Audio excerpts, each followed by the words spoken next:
you done to it? What have you done to its eyes?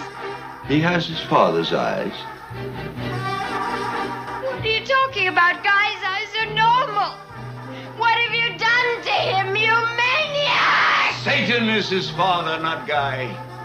He came up from hell and begat a son of mortal woman. Hail Satan! Hail Satan! Satan is his father, and his name is Adrienne. No! It can't be! No! Oh, look at his hands. And his feet! Oh, God! God is dead! Hail Satan! Satan lives! The year is one! That clip is so awesome. It is from one of my favorite horror movies, Rosemary's Baby. And why? Why would I play that clip at the beginning of this episode? Well, you're about to find out. Welcome, ghouls and gals, to Disembodied, your friendly neighborhood paranormal podcast. And I am your host, Karen, and I'm coming to you from terrifying Toronto, Ontario. So, today's episode is a two-parter. The first part is going to be about Hull House and the Devil Baby. And the last part is going to be about Randolph Infirmary, where I'm about to go visit at the end of October, just before Halloween, and I can't wait. So let's dig into this episode. The movie Rosemary's Baby was based on a 1967 horror novel by American writer Ira Levin. And the writer was inspired by the Hull House and its Devil Baby. The premise of the story is that a young wife comes to believe that her offspring is not of this world. Rosemary Woodhouse and her struggling actor husband, Guy, moved to a New York City apartment building with an ominous reputation and bizarre neighbors Roman and Minnie Castevet. When Rosemary becomes pregnant, she feels increasingly isolated, and the diabolical truth is revealed only after Rosemary gives birth. The book sold over 4 million copies, making it the best-selling horror movie of the 1960s. The hit novel became an iconic film, and it was a massive success that, according to half a century of pop culture lore says, is also cursed. I gathered some of this information from kind of all over the web, but in particular an article in Vanity Fair.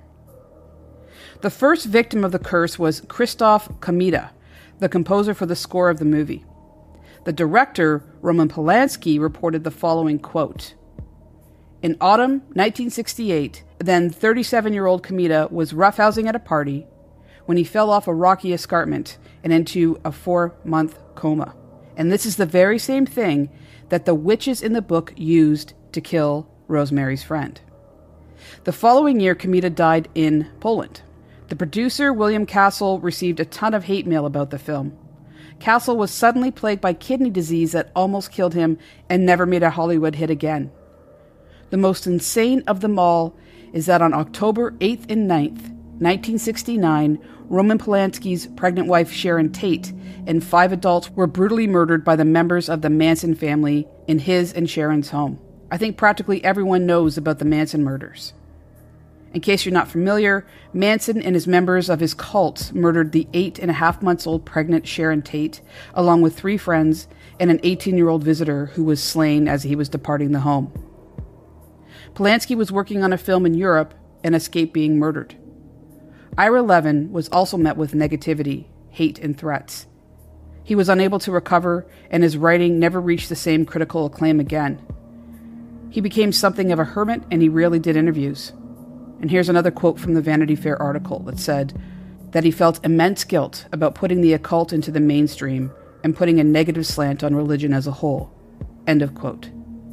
Was the movie cursed? So like I said earlier, this book was inspired and was loosely based on the formidable Hull House Devil Baby. The Hull House is considered to be one of Chicago's most haunted buildings. So let's dig into the folklore. The building itself was built at 800 South Halsted Street, 1856 by Charles J. Hull, hence the name of the building. The neighborhood was seen to be quite fashionable, and life was good for Hull, his wife, and their children.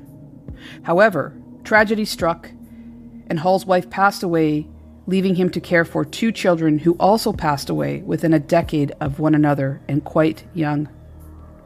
Hall moved away to another residence in Chicago, but it seems he left his wife behind, as she is said to haunt the halls of the home.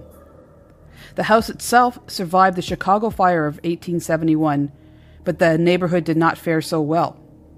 On October 8th to 10th, 1871, this fire killed 300 people, destroyed 3.3 square miles of the city, leaving 100,000 homeless. In the mid-1870s, the house became a home for the elderly and poor, and no doubt saw more deaths during that time.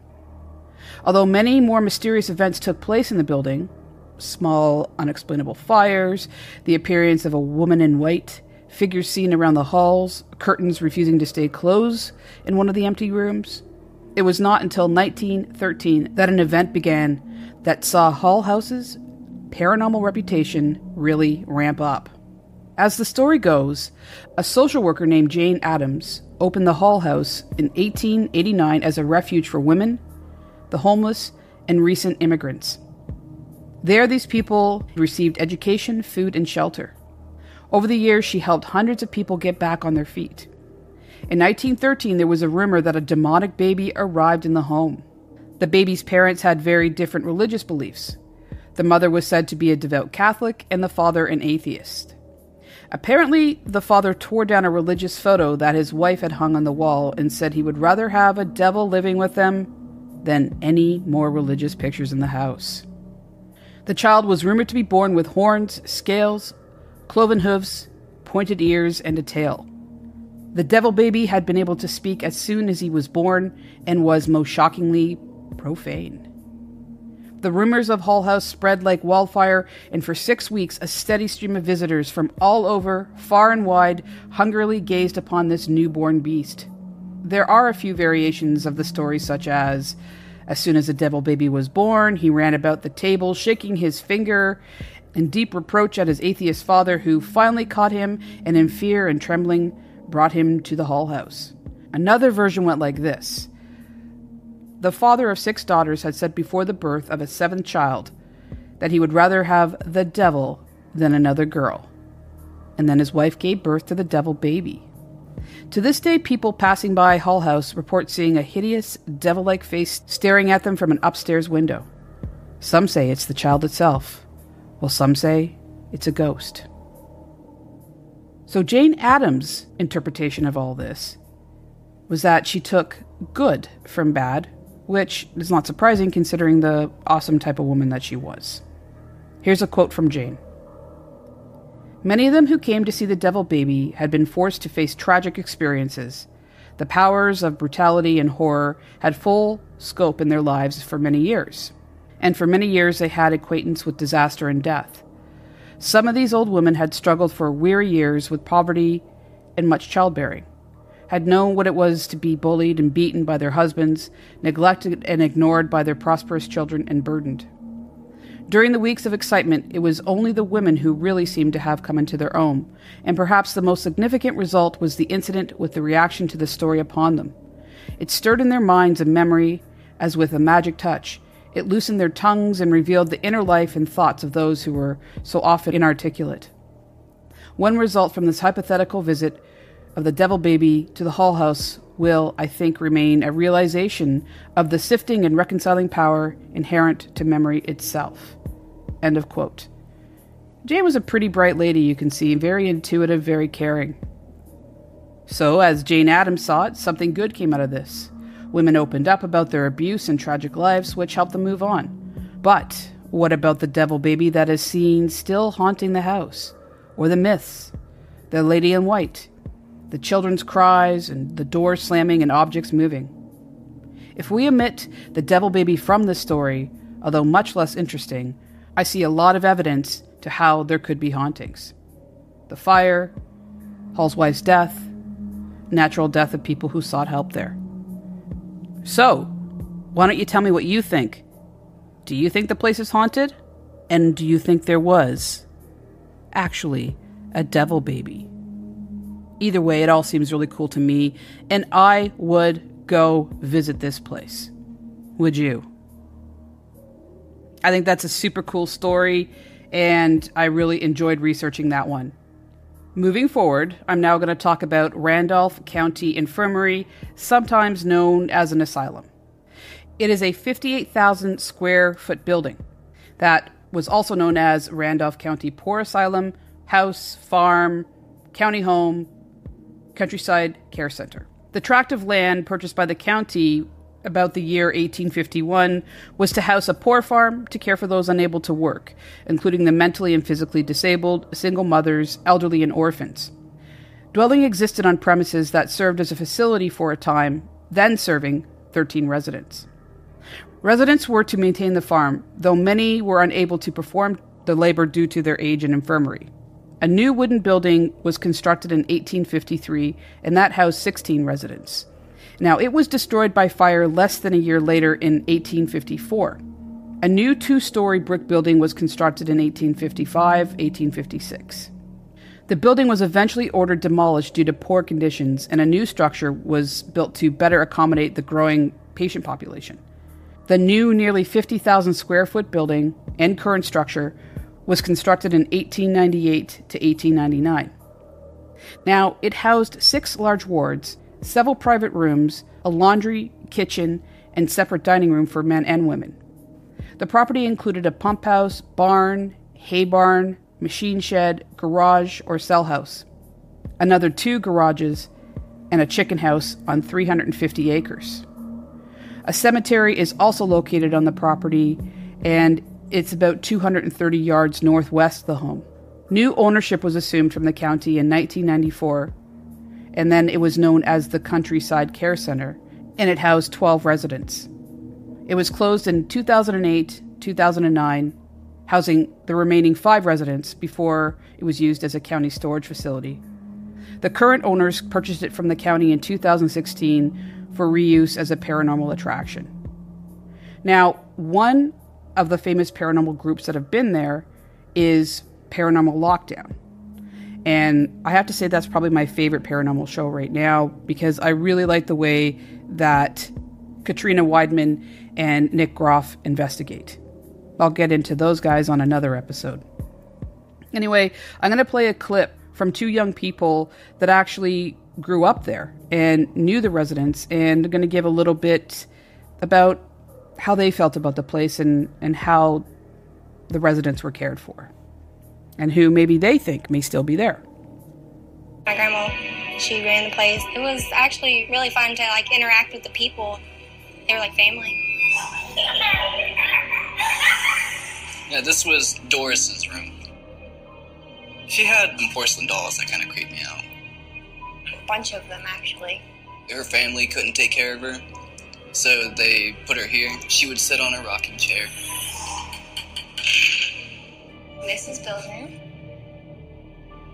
I remember, coming in here when other residents had passed and talking to him and him helping me through, their passing.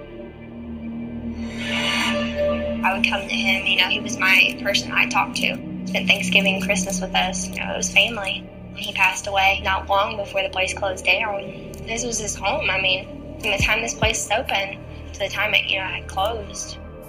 He was here. Died of heartbreak. Oh, maybe he's still playing checkers and walking throughout these hallways. Here are some interesting things about some of the tragedies that took place on the property. It was known that as many as 200 deaths took place there. A number of them were tuberculosis deaths, and a resident was pushed out of a second-floor window, and it was also believed that there were some hangings there. An 1882 description details that the constant care home had from 45 to 70 inmates, as they put it, with the greatest number at one time being as high as 78. The number of homeless children residing in the institution were from the age of 6 to 12. Sam Preston was one of the so-called inmates, and he tried to commit suicide by driving a penknife blade into his head with a flat iron. I can't even imagine that. Penknife blade to the eye using a flat iron to drive it in. That takes a lot of determination. And the doctor pulled the blade out of his eye, but he really wasn't the same afterwards. Here is an interesting quote from the Indianapolis News on July the 25th, 1918. Quote, "The mummy Mose, which has been on exhibition at fairs and reunions in western Ohio and eastern state Indiana for several years, was buried at Randolph County Infirmary Cemetery a few days ago. Mose was a body of a tramp found murdered in a barn near Lima a few years ago. As no one claimed the body, a local undertaker took charge and embalmed and preserved it, and afterwards it was placed on exhibition.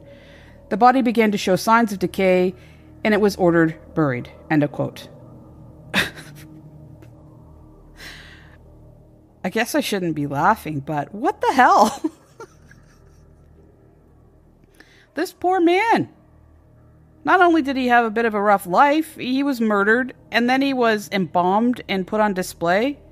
Now, I can understand an exhibition and fairs, but what about these reunions? What, they have family reunions and they bring good old Mose over so that people can just sit and have a drink with him? I don't get that part, but I can see why there would be a restless spirit with this poor guy because, hell, he died through a terrible death, and then he didn't get to rest. He wasn't put at rest.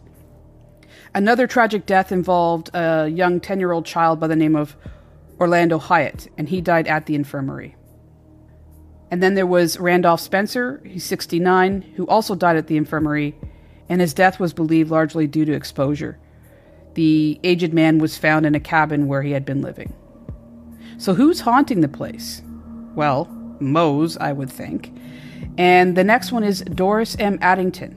She had been institutionalized there since the age of 11, and she lived for decades at the infirmary and worked in the kitchen.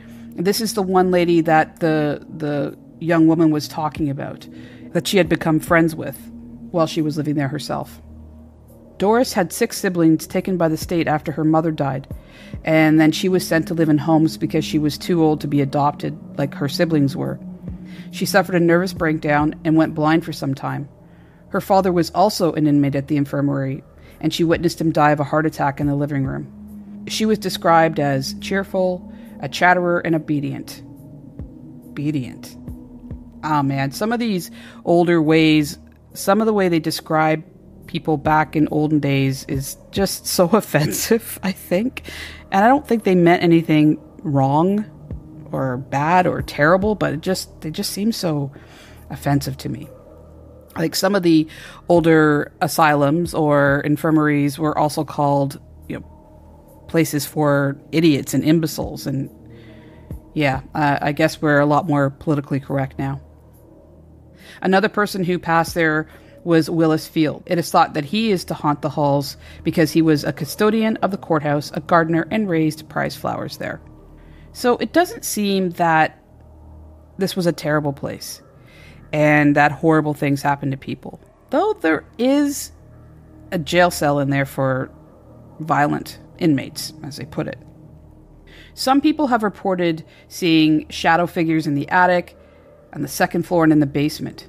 Some people have said they've gotten scratches. They've seen an apparition of a lady in white, heard doors slamming, disembodied male and female voices, and activity in the kitchen, doors opening and shutting and banging. So if in fact there are some more negative things going on there, is it because that there's a lot of people coming and going and maybe they feel disrespected? Maybe some of the way people go about investigating is too aggressive and disrespectful. I think that's possible why some negative reactions happen to people. Because I know if this was my resting place and I love this place and people were coming at me and saying, "Reveal yourself. Who are you? Come at me. Use my energy." And stuff like that. I would probably go, you know what? Fine. Bitch slap. That's just me though. Anyway, like I said, I am going with my group to this infirmary on October the 26th, and I am so flippin' excited. And of course, I'm going to debrief on that afterwards. And it's just before Halloween, so I can't think of a better time to go. I would love it if you came and joined some of the social media groups. First of all, my paranormal team is called CPR Investigations. CPR standing for Canadian Paranormal Research. We have a webpage you can come check out. I will put it in the show notes, and a Facebook page CPR Investigations. Like I said, I'll list all the places that you can go check us out in the show notes.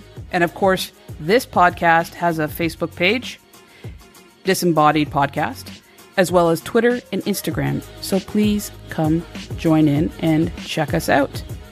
Thank you once again for joining me here today. And remember to take care of yourself, take care of one another, and most importantly, love yourself. Peace. One love.